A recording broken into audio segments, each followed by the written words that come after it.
Urban Meyer says no comment when asked about report he would retire after 2019 season. It's been quite the season for Ohio State and head coach. First there was the entire saga surrounding assistant and what, and when, that dominated headlines during the summer. That led to an eventual 3-game suspension and rumors that interim coach/offensive coordinator with the school after a good start to the season. Then, after numerous inquiries, Meyer revealed after the Buckeyes game against Indiana that he has to treat it just a few years ago. Naturally, those health issues prompted plenty of speculation that Meyer could be on his last legs in Columbus and, well, despite saying, very carefully, that he intends to, Meyer is not exactly putting out fires when it comes to his future with the program beyond next year. A report on Meyer had informed athletic director that he would not be coaching the Buckeyes beyond the 2019 season and that he would address his future after the team's Big Ten title game on Saturday night. Speaking a press conference on the day before the game in Indianapolis though, Meyer gave a quick no comment when asked about said report and refused to go into any details beyond the game itself.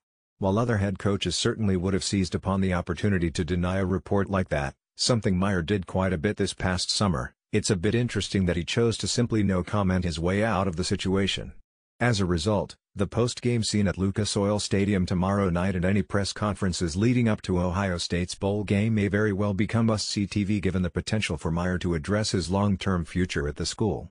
Showed why he was named the Big Ten Offensive Player of the Year with a Big Ten championship game record performance to help number 6 Ohio State, 12-1, 8-1 Big Ten, set aside number 21 Northwestern, 8-5, 8-1 Big Ten, 45-24.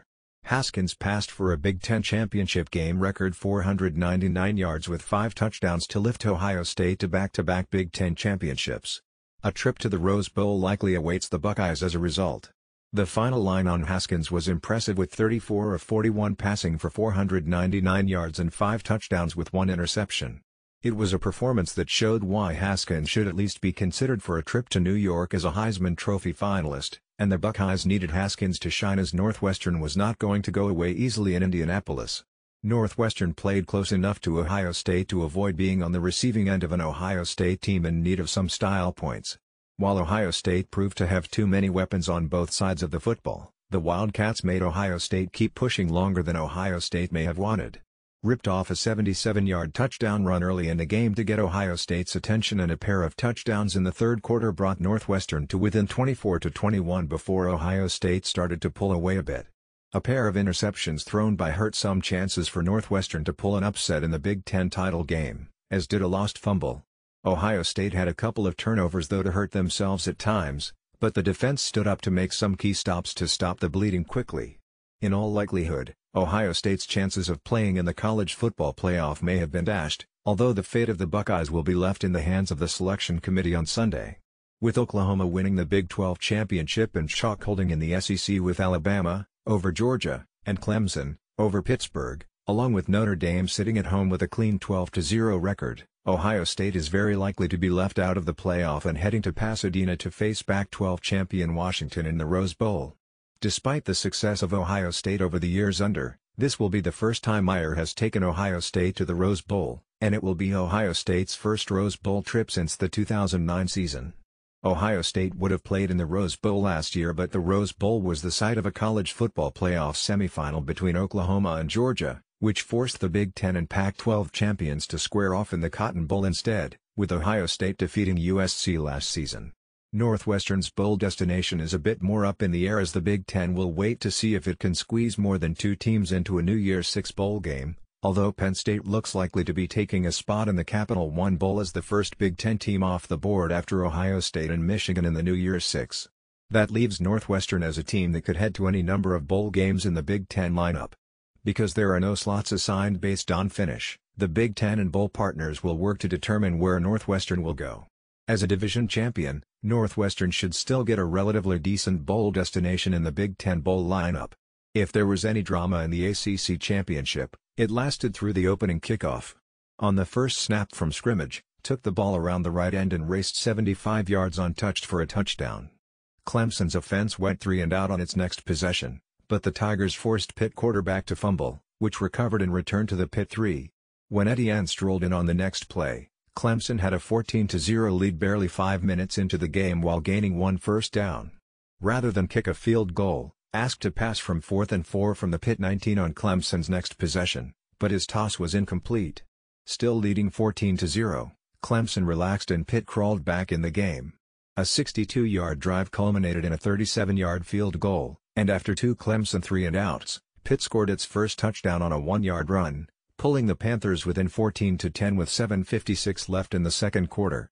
Feeling sufficiently threatened, Clemson moved 75 yards in 7 plays, scoring on a 5-yard toss from Lawrence too. Rather than sit on the ball and accept a 21-10 halftime deficit, Pitt elected to throw the ball just before half when Pickett, 3 of 11 for 5 yards to that point, was intercepted by and returned 30 yards to the Pitt 10 with 29 seconds left before halftime. Lawrence hit Higgins a second time to put Clemson up 28-10. After a scoreless third quarter, put the game away for good with a 1-yard plunge with 14:27 to play, and added the capper with a 4-yard burst with 3:17 remaining, allowing Clemson to cruise to a 42-10 win. With the win, Clemson claimed its 4th straight ACC title and its 4th straight playoff berth. The Tigers will almost certainly enter the 2018 tournament as the number 2 seed, meaning they'll avoid number 1 Alabama in the semifinal. Clemson, 13-0, also booked its second undefeated regular season under Swinney, while looking for the first 15-0 season of the modern era. Playing on a muddy Bank of America Stadium field, Lawrence had a modest night, completing 12 of 24 passes for 118 yards and 2 touchdowns. Etienne rushed 12 times for 156 yards and 2 scores, and Clemson rushed for 301 yards and 4 scores as a team. Pitt, 7-6, rushed for 192 yards, but Pickett was 4 of 16 for 8 yards with an interception. The road to the Mountain West title ran through the blue turf, and that's exactly where number 25 Fresno State wanted it. Even if the final result took a little longer than expected. The Bulldogs ended a 10-game losing streak on number 22 Boise State's home field and won for the first time ever on the artificial surface at Albertsons Stadium as they topped their Milken rivals 19-16 in overtime amid rain, snow and wind on Saturday night to capture the 2018 Mountain West Championship. The conditions, which ranged from light rain early to full-on snowstorm in the middle to windy and cold by the end, certainly were a factor in slowing down both offenses and playing right into the hands of 2 stout defenses. Each side did mount several lengthy drives but turnovers, 2 for Fresno State, a fumble for Boise State setting up a touchdown the other way, 4th down stops and a handful of missed field goals and extra points all put a damper on things as the 2 division winners slugged their way into free football. The Broncos pinned much of their game plan on the shoulders of tailback, who fought for every inch of his 200 yards as part of a workhorse-like 40 carries. His efforts helped take the pressure off senior QB, who started the game strong but later struggled to throw the ball as he finishes his career at the league's most famous venue with a pedestrian 125 yards passing and 1 touchdown to top target. It was the Bulldogs though, who just kept fighting and avenged 2 earlier losses in the past 2 months to their conference rivals. Signal caller only threw for 170 yards and a touchdown but helped on the game winner in the extra frame with an option toss to, who scooted into the corner of the end zone to set off a raucous celebration from the visitors. Even on a night where the offense wasn't quite its usual self, it was appropriate that the team gutted things out to hoist the MWC trophy for the first time since 2013. It also caps one of the most remarkable turnaround stories in all of college football, topped only by what has happened over in Orlando with UCF in recent years. Fresno State was 1-11 2 years ago when head coach took over and have since gone 21-6 the past 2 seasons with just a pair of losses in the Mountain West during the regular season. In addition to capturing their first ever win on the blue turf since it was installed in Boise, the victory on Saturday night was also the program's first in the city of Boise since 1984 and avenges 2 earlier losses to the Broncos in the past 12 months. While they will rule out any hopes of making into the Fiesta Bowl of the New Year's Six, a very well-deserved berth in the Las Vegas Bowl will likely be the next destination for the Bulldogs. After vanquishing their demons to the north, perhaps it will be easy to double down on 2018 and celebrate the team's trophy in style down on the Strip later this month. Considering the events that have unfolded earlier on Championship Saturday in college football, Ohio State may be in a position to need to win impressively against Northwestern in the Big Ten championship game. After 30 minutes, Ohio State leads the Wildcats, 24-7. Ohio State started the game the way it needed with a 10-play drive traveling 77 yards and ending with a touchdown pass from 2. The defense then forced Northwestern to go 3 and out to get the ball back quickly. But after Northwestern's defense turned in a quick defensive stand, Northwestern running back took off for a 77-yard run against the Buckeyes' defense for a game-tying score. It was the seventh time this season Ohio State had given up a play of at least 70 yards. But then Northwestern's offense appeared to hit a wall. A 3-and-out was followed by 2 straight possessions ending with turnovers, an interception in the end zone thrown by and then a Thorson fumble just moments after the Wildcats had picked off a pass from Haskins. Ohio State managed to tack on a field goal to take a 17-7 lead and has remained in control as the game approached halftime.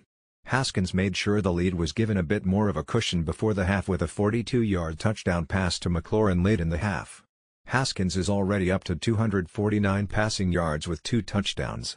If Northwestern is going to make a comeback in this game, they will have to do so without leading receiver. Nagel has been ruled out for the remainder of the game after limping off the field in the first half. Northwestern leading WR Flynn Nagel is out for the rest of the game. Tried really hard to go today, but came up limping on that 50-50 ball in the end zone. Adam Hogue, at Adam Hogue.